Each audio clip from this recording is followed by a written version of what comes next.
Hi, Terng. Thank you again for joining me on this session. And Terng is the CEO and the founder of a public relations agency by the name of Sing PR. Anyway, I'll let you do the introductions yourself. Go ahead and tell us about what you do and yeah, take it away from here.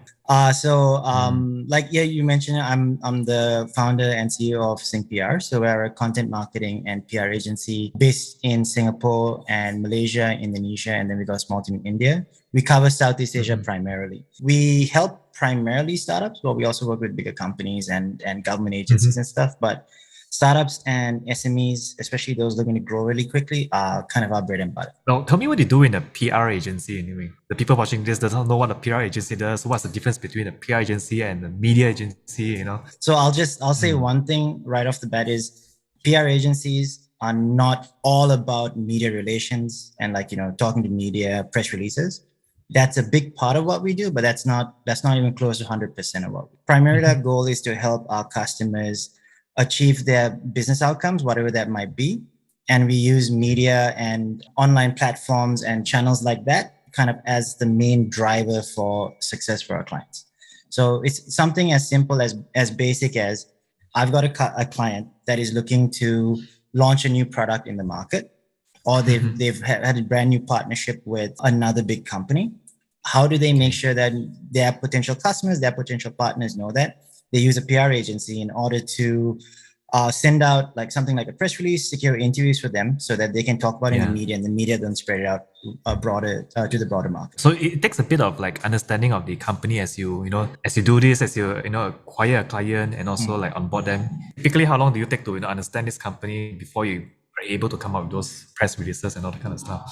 I wouldn't say that we get to choose all our customers, but we make sure that we get the right type of customers. So we understand who they are. We do a lot of KYC, so know your client. And we do a lot of research on the industry. So because sometimes we don't know what's going on internally within the company, but we understand the industry well enough that when they talk to us about their company, it's easy for us to kind of fill in the blanks.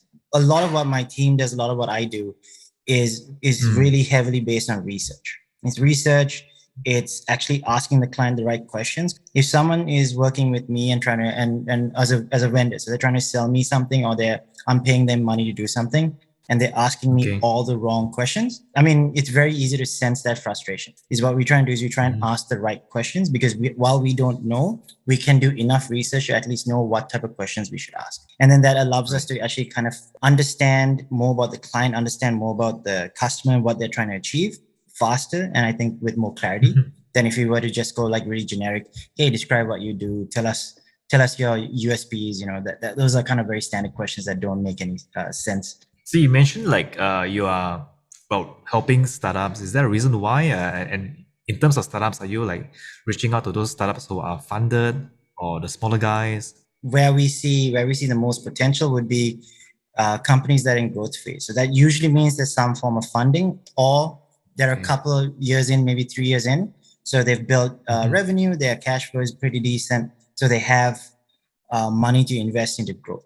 And it's not because it's money that's going to come to us, but it's also at that point, usually they're thinking, how do we scale up, by a multiple? They're ready to go to the next level. Yeah, basically. Yeah. Right. So we need that type of mindset, because when we're working with customers that maybe don't have that mindset, what usually happens is they're focusing on different things. I wouldn't say wrong things, they're focusing on different things, right?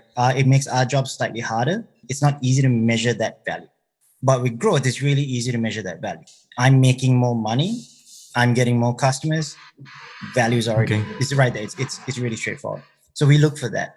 But then we also have, like, for example, a segment of customers that are very, very small, in the sense that they kind of just started, they're not funded, they're about less than a year in or a year in. I'm like, listen, what we can actually do is, we can't do the same thing that we're going to do for company X that's paying us like 5 times more. But what we can do is we can do something really simple for you that'll help you. It'll get you from here to here. It won't cost you a lot of money, and you can afford to pay that little bit of money to do it. And it's not that difficult for us to do it. So it's still profitable, but we try and make sure that it's it's value driven for both sides.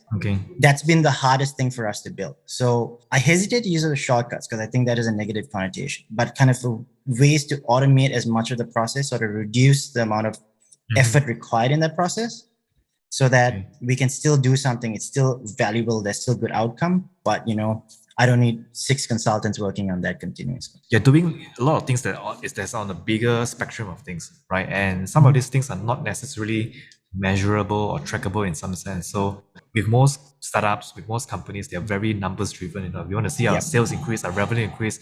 How do you measure like KPIs with your work? So this is a big conversation we're having within the PR industry. By conversation, I mean it's mostly a fight that everyone has, because the traditional way of doing it is, hey, let's count the number of articles that we generate. Let's look at really complicated measurements and KPIs and metrics that I keep on forgetting the names for a lot of these, but there were literally mathematical formulas used in order to measure the success of a campaign based on arbitrary figures around like the impact or the value of certain types of coverage.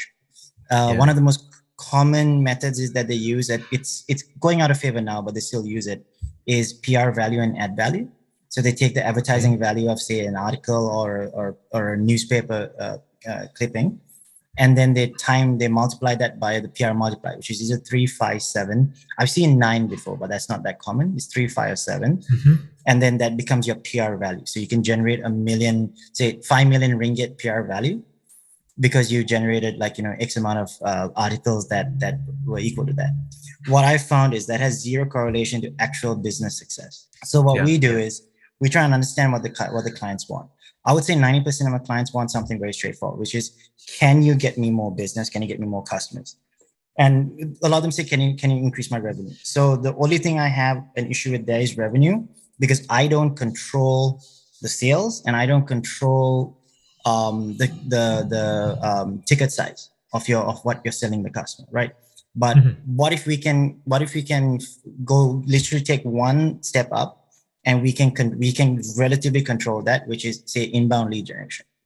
Inbound lead generation is like a salesperson's like dream, right? It's their best dream. Yeah. Because they got nothing, and then their potential customers come to them. So our job is, how do we improve that? And for some businesses, it's simple as, can you drive more relevant traffic to our website? Possible. PR can do that for sure. Or for some more B2B businesses is, can you have more potential customers emailing us or giving us a call or sending us a message? It's very doable. Like, we definitely can do that.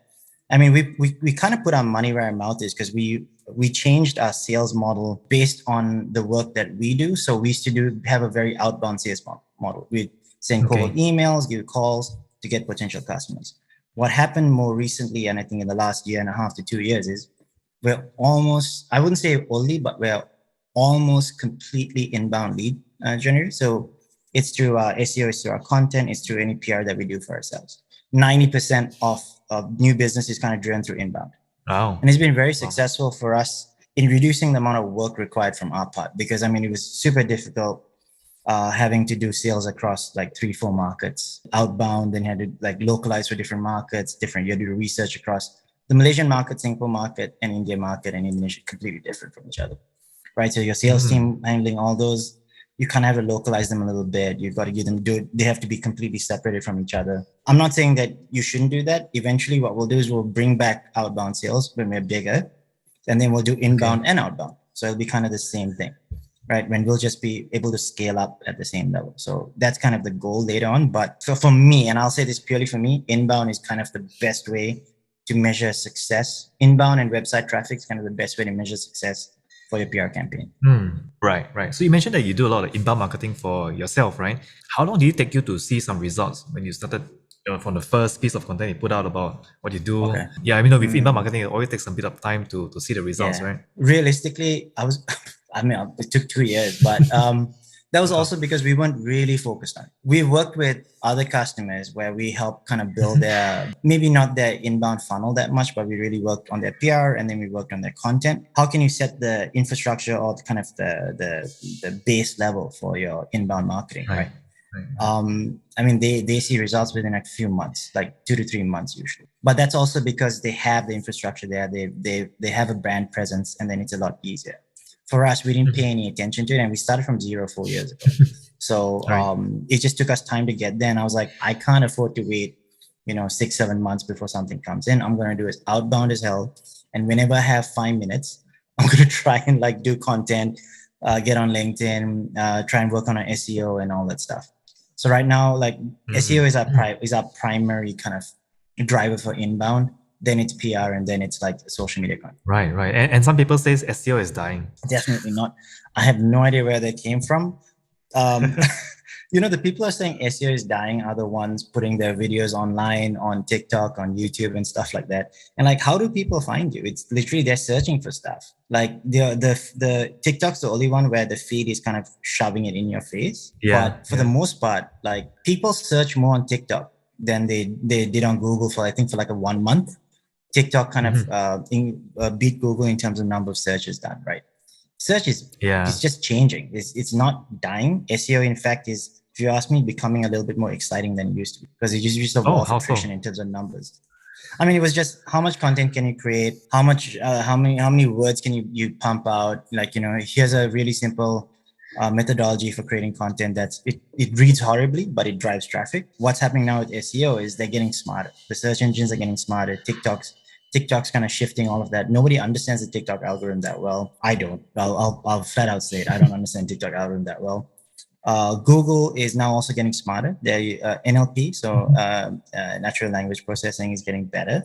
So they're able to actually understand nuance when you do a lot of things. Keywords are now, how you phrase keywords also changing. It's getting a bit more exciting. I think that's a good thing. I think it's just going to remove all the people who are not, I would say those that don't really have any skill. All they're doing is just pumping out content, and not really trying to create value. Those people are gradually going to start losing a little bit of their foothold. And the people who are focused more on value and creating great content and stuff like that will start to rise up again, which, I mean, as we can all, I hopefully we can all agree that kind of took a backseat for the last few years. The content value has been a bit lower. Yeah, I mean, I'm on the same like level with you, where I believe when it comes to content creation, it's all about creating value. And in fact, that's how Daily CMO is also built on. You see, if you look at the content there, it's not really based on SEO. It's more towards based on value. But in the recent months, there has been a rise of like AI tools, Jasper AI, which just got their funding. And all these SEOs and marketers are going crazy, like like this is the tool you have to use, and it creates like amazing content, using GPT-3 and all that. What is your thoughts on those kind of platforms and softwares? I used to be massively against it about 2-3 years ago, because I was a very early adopter, because I needed to see whether I should be changing my career. Honestly, I was just really worried I was going to lose my job, right? So I was like, okay, we better check this out. I wouldn't say it was useless, but it was very bad. What has happened at least in the last year, and more recently, actually the last 6 months, there are some amazing tools that are free, or I would say very affordable. Low cost. Yeah, that they do really good work. One tool that we use on and off is Quillbot. So Quillbot is a rephrasing tool. It doesn't create content, it rephrases content. So sometimes I'll write something that I'm reading it thinking, yeah, this is right, but it's trash, it's rubbish, right? I'm trying to send an email out, I'm trying to write a LinkedIn post, I'm trying to write a blog about something that makes sense, or a contributor article, and it's terrible. So I'll take that chunk of text and I'll rephrase it. I'll look for fluency. I'll look for, okay, let's expand it. Let's condense it because it's too long. And then Quillbot just does all of this, and it's for free.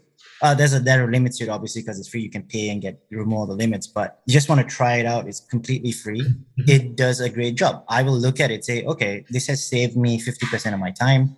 I can now go and I'll tweak it slightly. I'll add a little bit of nuance, add something that's a little fun in there, and then I'm done. I'm a big fan of that tool. There are other tools that I've tried, like Ink Editor, Copy AI. A bit of ways to go, but from the progression from what I saw 2 years ago to now, I'm like, okay, it's coming. Like it's actually coming. Earlier, 2 years ago, I was like, they'll never take my job. Now I'm like, okay, it's definitely coming. So earlier on, you mentioned a bit about media is changing. So what sense of that is media changing? I think we're at the tail end of the first change, which was, everyone is going digital. We've been seeing that for a long time. Like there were few holdouts, right? In Malaysia, a lot of the publications, quite a few of you guys that were like print only or newspapers like Utusan and all kind of took a bit of a hit. Yeah.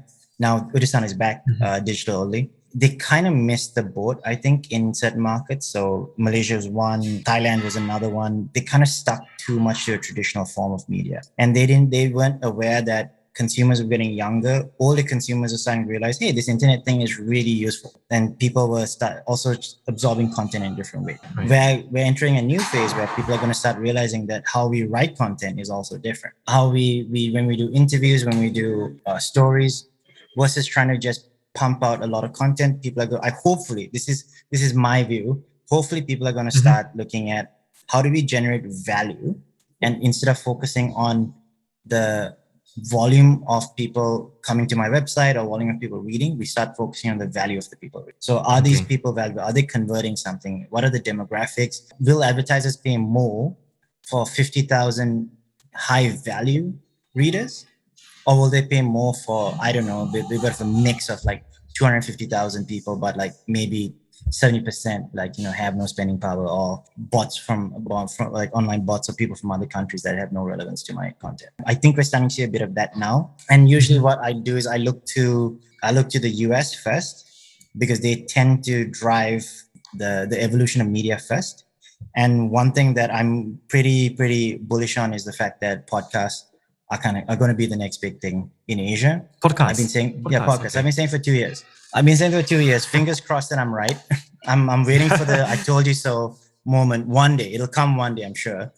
But yeah, podcast. I really think that's kind of going to be a big thing. Yeah. I mean, in terms of Malaysia, podcast is still like, there are some key leaders doing it, but not too many businesses are on board yet. Do you think it's going to come like huge in Malaysia as well? Because you and I are having a conversation, and I think in a weird way, people are starting to also understand that podcasts fill a very important niche when it comes to how we absorb content. I always get this term wrong, but it's basically just, I'll describe the term because I can't remember what it is. But it's when it's called, I think it's called divided attention. So if I'm ironing, if I'm doing like a small chore, if I'm doing admin work, I'm listening to something, there's a video playing in the background, and I'm absorbing that content. I'm actually paying more attention to the thing in the background than I am to the work that I'm doing. Yeah, so because I'm listening. So I listen to podcasts, for example, when I'm traveling, I'm in a car, like I said, doing ironing, I'm listening to a podcast. If I'm doing my claims or doing admin stuff like payroll, and I'm looking at everyone's numbers and stuff, listening to a podcast in the background. And it could be podcast, could be music, could be something as simple as could be ebook. Podcasts fill that really, really valuable niche of divided attention. Because if it's a video, if it's news, if it's highlights of like a gay basketball game or something, you got to pay attention to it. Then you got to carve out that 30 minutes to do it, right? Yeah, you could spend 3 hours listening to 5-6 episodes of a podcast, and you never once looked at your screen. You never once had to change anything. It's just happening. Right. For me, I only listen to podcasts and also ebooks when I'm driving. But yeah, you think more people is going to go on board this thing and use that divided? We're already doing it. It's just that we haven't picked podcasts as, and again, it's the value of the podcast as well, right? Because the US has amazing podcasts, but there's no local relevance. I'd say that. Okay. Then certain markets, I think Taiwan, China to some extent, has a really, really, really strong podcast community, but it's really Chinese or really localized. So you're not going to, people in Malaysia, people in Singapore, people in Indonesia don't care, right? Indonesia has a great podcast scene. It's very local and it's still relatively niche, but it's very good. It's comedy based and like it's very lifestyle and consumer, but it's very good. It's growing there for sure. So I think we're there. I think in the US it's become more established. So you're seeing business podcasts, education podcasts, learning podcasts that are driving, they're getting 100,000, 50, like 500,000, a million listens a month. And we're talking like super niche topics like, education issues in rural Midwestern US, right? Like who cares? Okay. Apparently 200 million people in the US care. So we're in a weird space, I think, right now where we're starting to see it, but we're also like people are not 100% convinced. So that's why, like, for example, I started my own podcast at the beginning of the pandemic. I've got nothing to do right now. Everything's shut down. My clients are all panicking. I'm like, might as well just start a podcast with my friends. So we did. And it's been good. It's been really, really good for me. So that became like another channel on which we add value, we kind of grow, and then we've gotten a couple of customers through the podcast. I never thought that would happen. I was just doing it for fun. but it Wow, does work now. wow. What makes a podcast successful? Like should I turn this current video interview into a podcast, or what would you do? I would definitely turn it into a podcast because you already have it, right? So it's a video. I think so. We do a video and audio podcast, right? So it's called Business Over Right. Drinks, where we drink and we interview people and stuff Okay. like that, right? Okay. And it's done virtually and everything. So it's really not that difficult to do. But we also convert it into audio and video because So you have best of both worlds. yeah, and it really really works. So right now, I would think that based on our info and what we've seen is majority of the views and listens are actually coming from like YouTube and video platforms. But Okay. the audio platform, it shouldn't be too difficult to extract the audio Yeah. from this, and then actually just make it into set up like a Buzzsprout account or Anchor account, and bam, you got a podcast for free. I mean, I've always done video interviews, but I've not done podcasts. I've done it before, but I've not continued on that one long time ago. But yeah, maybe I should just turn this into a podcast as well. And Oh, you know when it definitely comes up. should. You definitely should. I mean, do both, right? For I have a very simple thing is if you have the content and you don't maximize it, I'll get really upset. Like I'm like you have it. I can understand if it's going to take you 10 hours to turn it into a podcast, then yeah, probably don't do it. You don't have the time. Yeah, yeah. But I mean, you don't need Less 10 than 10 hours. minutes is enough. Yeah, it's 10 minutes. You just rip it out and it's done, right? And it's great. Right, You got 30 minutes of content that is going to be unique to you and it's going to have your name on it, it's going to be branded. If 10 people listen to it, that's good enough for now. Perfect. Eventually there'll be 50, 100, 200, 5,000, stuff like that, right? Nice. I've got one last question for you. Say I'm a startup, right? Yeah. What's your best one best marketing strategy that you can give me as an advice?